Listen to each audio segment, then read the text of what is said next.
గతంలో మద్యం రవాణా వివాదం జిల్లాల జాయింట్ కలెక్టర్ల పరిధిలో ఉండేది.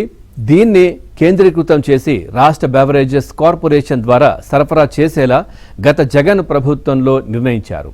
తద్వారా భారీ దోపిడీకి స్కెచ్ వేశారు. మద్యం కార్టన్ రవాణా ధరను 13 నుంచి ఏకంగా 34కు పెంచేశారు.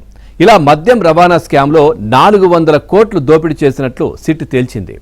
ఇందులో కారుమూరి కుటుంబ సభ్యులకు 90 కోట్లకు పైగా అందినట్లు ఈడీ గుర్తించింది.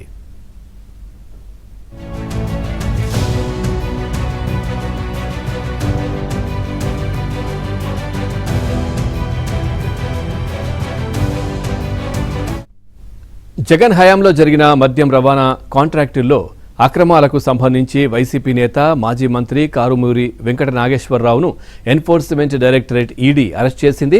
నిన్న హైదరాబాద్ కొండాపూర్లో ఆయన్ను అదుపులోకి తీసుకుని బషీర్బాగ్లోని తమ ప్రధాన కార్యాలయానికి తరలించారు.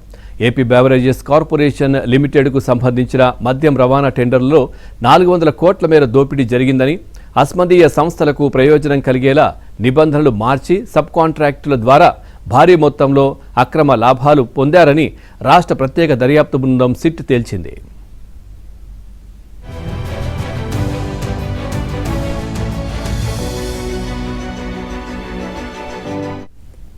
ఇందులో మనీ లాండరింగ్ కోణంలో ఈడీ అధికారులు దర్యాప్తు చేపట్టారు. 195 కోట్ల లావాదేవీలను కనుగొన్నారు. ఈ ఏడాది జూన్ 18న కారుమూరి కుమారుడు సునీల్ కుమార్ను అరెస్ట్ చేశారు. అంతకుముందే అదే నెల 11న బెవరేజెస్ కార్పొరేషన్ మాజీ ఎండీ దొంతిరెడ్డి వాసుదేవరెడ్డి మద్యం స్కామ్ కేసులో కీలక నిందితుడైన రాజకసిరెడ్డిని అరెస్ట్ చేశారు. ప్రస్తుతం ఈ ముగ్గురు జ్యుడిషియల్ రిమాండ్పై చెంచల్గూడ జైల్లో ఉన్నారు. ఈ కేసుకు సంబంధించి ఇప్పటి వరకు జరిపిన సోదాల్లో గుర్తించిన 37.7 కోట్ల ఆస్తులను ఈడీ జప్తు చేసింది.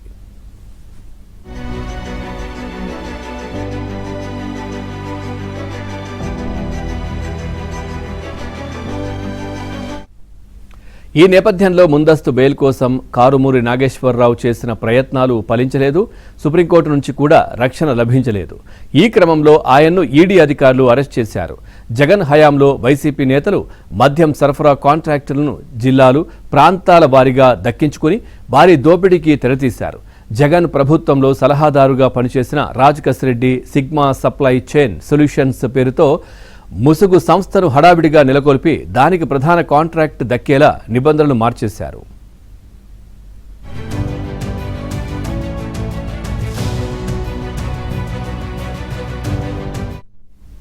మద్యం రవాణా ద్వారా వచ్చిన ఆదాయంలో 96% నిధులు లిక్కర్ సిండికేట్ ఖాతాలోకి వెళ్లగా సిగ్మా కేవలం 4% తీసుకుంది.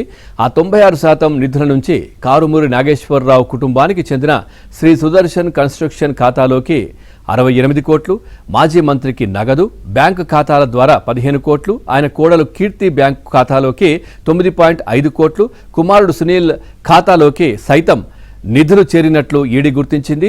సునీల్ను అరెస్ట్ చేసి జూన్ 24న విచారణకు రావాలని నాగేశ్వరరావుకు నోటీసులు ఇచ్చింది. అయితే అనారోగ్య కారణాలు చూపి గైర్హాజరైన ఆయన అజ్ఞాతంలోకి వెళ్లిపోయారు. ముందస్తు బెయిల్ కోసం సుప్రీంకోర్టు వరకు వెళ్లినా ఊరట లభించలేదు. కొన్ని రోజులుగా నిఘా పెట్టిన ఈడీ అధికారులు హైదరాబాద్లోని కొండాపూర్లో ఆయన్ను అదుపులోకి తీసుకున్నారు.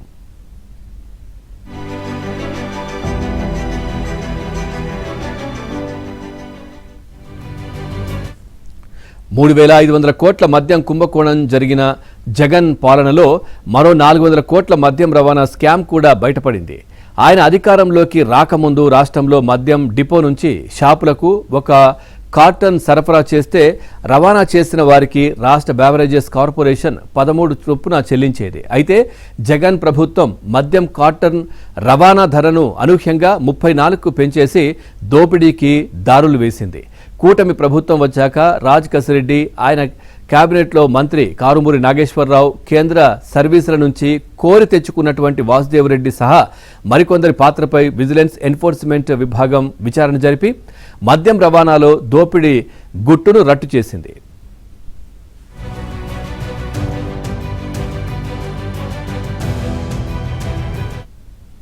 ఇక ఏపీసీఐడి కేసు నమోదు చేసింది. Vijayawada police commissioner SP Rajasekhar Babu నేతృత్వంలో ప్రత్యేక దర్యాప్తు బృందం సిట్ మరిన్ని ఆధారాలు వెలికితీసింది.